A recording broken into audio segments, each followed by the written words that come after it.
আসসালামু আলাইকুম ভিউয়ার্স। আপনারা জানেন যে বৃক্ষ মানুষের বন্ধু, কিন্তু কিছু মানুষের জন্য হয়তো শত্রু।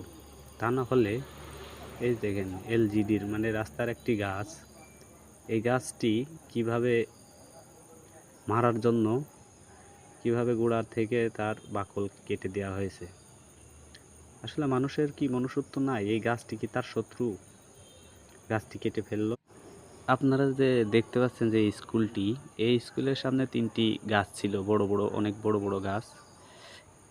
এই গাছগুলোকেও সেমভাবে মেরে ফেলা হয়েছে, গোড়া থেকে বাকল কেটে গাছগুলোকে ধ্বংস করে দেওয়া হয়েছে।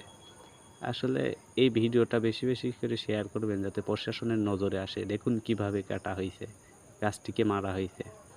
আপনারা বেশি বেশি করে শেয়ার করে দেবেন ভাই, যাতে এই ভিডিওটা প্রশাসন পর্যন্ত পৌঁছায় আর এদের জন্য আইনানুগ ব্যবস্থা নেয়।